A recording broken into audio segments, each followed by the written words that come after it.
Soyez bénis au nom de notre Seigneur Jésus-Christ. Comment vous êtes des enfants de Dieu, vous êtes des chrétiens et puis vous ne prospérez pas? Dieu qui est la source de bénédiction, Dieu que vous dites que vous adorez chaque jour. Vous allez à l'église tous les dimanches, même souvent même les cultes du mardi, encore d'autres jours, vous partez, vous priez chaque jour. Et vous n'êtes pas béni, vous n'avancez pas. Je vous pose une question, comment un enfant de Dieu va payer sa dîme, va payer ses offrandes tous les jours au culte, les fins du mois payés, et puis cet enfant de Dieu-là ne sera pas béni, il ne prospère pas. Donc c'est l'occasion pour toi, regarde bien ta vie, regardez vos vies. Si vous voyez qu'il y a des blocages, si vous voyez que vous n'avancez pas, si vous voyez que vous n'êtes pas béni, c'est pourquoi même beaucoup de chrétiens même ne veulent plus prier, parce qu'ils sont frustrés. Quand ils prient, ils ne voient pas de bénédiction. Frère, arrêtez de payer les dîmes et les offrandes dans des fausses églises. Ça vous rendra pauvre. Vous payez votre offrande dans une église qui n'est pas reconnue par Dieu. Nous avons fait déjà les messages.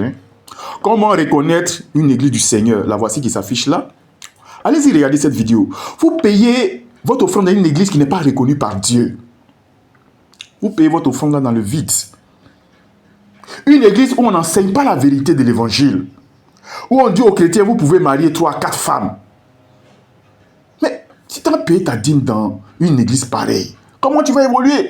Il y a des églises aussi, ces serviteurs de Dieu ne sont pas des serviteurs de Dieu. C'est des sorciers, c'est des faux prophètes. Vous allez payer vos dîmes là-bas, vos offrandes. Mais vous ne serez pas bénis. En deux, nous avons vu aussi comment reconnaître un vrai et un faux serviteur de Dieu. Vous payez votre dîme, vous donnez des offrandes à un faux serviteur de Dieu. Mais Dieu ne va pas vous bénir. Vous ne serez pas béni, je vous le dis. Qui ne va pas vous bénir? Parce que la bénédiction de Dieu, je vous le dis, c'est en 2 options. Sur la terre, vous serez béni, vous serez riche.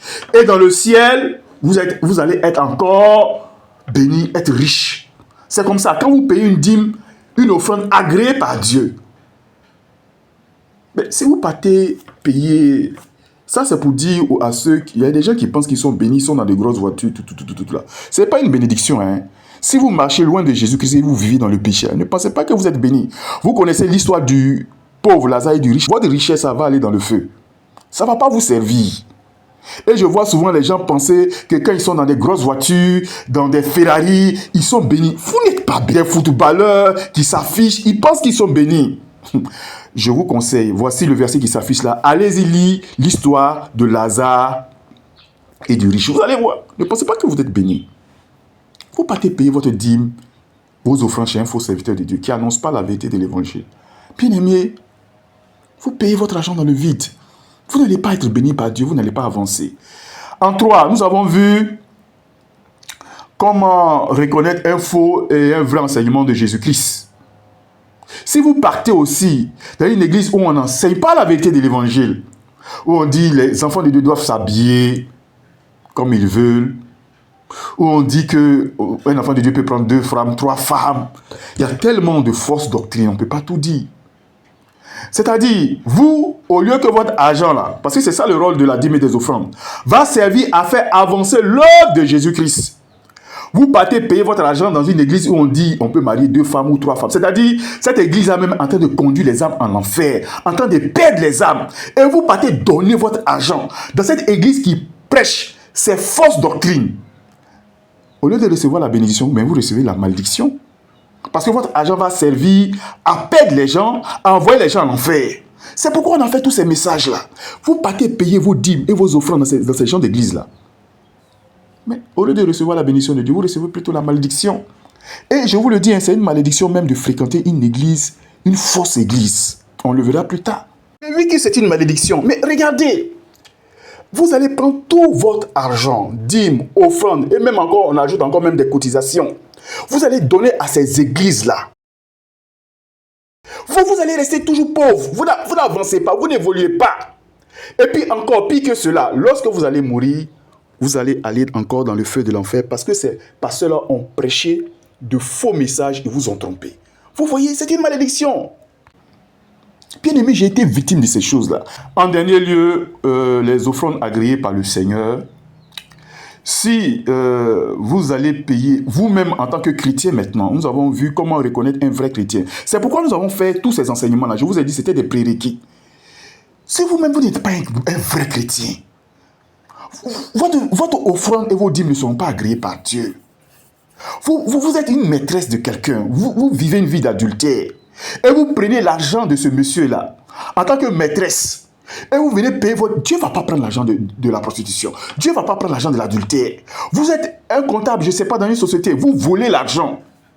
Vous prenez l'argent de vol pour venir payer dîmes, offrandes, même vous-même votre propre argent.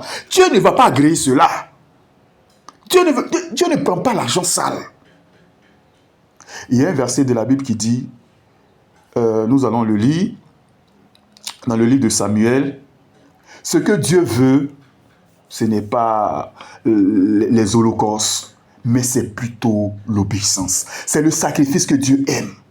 Et qu'est-ce que Jésus-Christ nous dit? Que si tu veux faire ton offrande et que là, tu te souviens que tu as quelque chose contre ton frère, laisse ton offrande à l'autel. Et puis va te réconcilier d'abord avec ton frère. Pourquoi? Parce que si tu ne te réconcilies pas avec ton frère, si tu n'as pas pardonné ton frère, que tu fais cette offrande-là, Dieu ne va pas accepter. C'est pourquoi Jésus-Christ te demande d'aller te réconcilier d'abord avec ton frère. Donc c'est ça.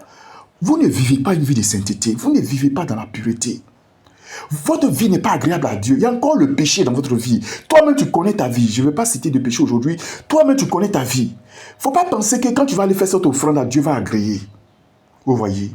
Mais si vous avez rempli ces conditions-là et que vraiment vous vivez une vie de sainteté, que vous payez vos offrandes, quoi qu'il en soit de la somme, je vous dis, un enfant de Dieu sera toujours béni. Tout ce que vous allez mettre sur pied sera béni. Que le Seigneur Jésus-Christ vous bénisse. Merci d'avoir suivi cette vidéo. Elle va vous aider et elle va vous enrichir. Payez votre argent dans de vraies églises, sur des vrais pasteurs, et vous-même soyez un vrai chrétien, obéissez à la parole de Dieu. À jeudi prochain ou lundi, parce que maintenant nous faisons 2 jours. Les jeudis, ce n'est pas toujours, mais quand même, vous aurez souvent des messages. Mais les lundis, là, c'est sûr, vous aurez toujours les messages. Par la grâce de notre Seigneur Jésus. Que le Seigneur Jésus vous bénisse. Amen.